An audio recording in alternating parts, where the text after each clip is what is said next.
In this video, we're going to talk about participles. Participles are interesting. They pop up when we are using the perfect tenses. Perfect tenses can be in the past, they can be in the present, they can be in the future. What does a perfect tense mean? Well, I have, and we call this verb have, the auxiliary or helping verb in this case. And what's going to come after this is the participle. I have found. I have seen. And the reason this is important is because we take a word such as, let's take find, and we find the past tense of find, which is found, and we stick it on there.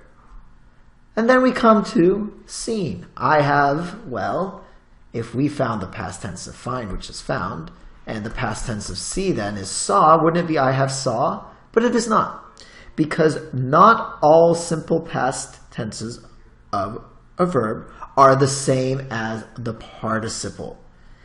With found, it is the same. I found, I have found. But with words like see, it is not saw, but I have seen. So really, when you want to pay attention to participles is when they are irregular. That is, you would not expect, based on the past tense of a verb, for it to be something different from the past tense. And when it is, then it is irregular, such as seen. What are some other ones? Well, there we go. It's seen again, but just to make sure we get it, there it is. I have seen many people. Here we have be. We had traveled. Notice that traveled is the same as the simple past.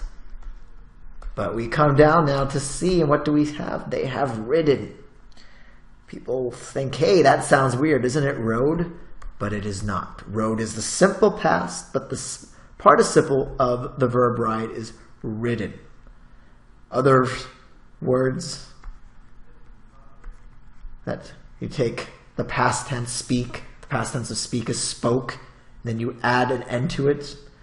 That is an irregular form of a participle which is spoken. So you can see that there are many of these. I could, in fact, could go on listing these for days and days, but I'm not going to do that.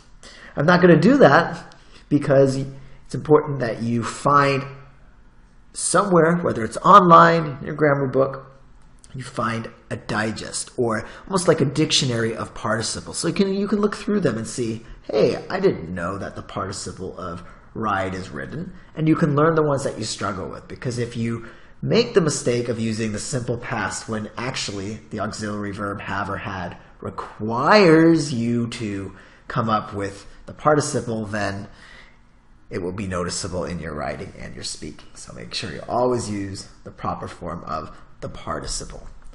Now, we're not quite done. It's good to see some others here. As I said, go online, look somewhere else for a list, because there's hundreds of them. But a few more. So they have bought. So the verb is buy. Past tense is bought. And that's it. Nothing to do there. But suddenly, what do we have here in E?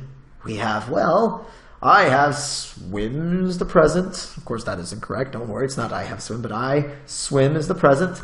The past tense is swam. Therefore, I have swam, as many people would put here. However, the participle is swum. It is the U. And so there's a class of verbs, very small class, by the way, but that has a similar structure. There is the drink.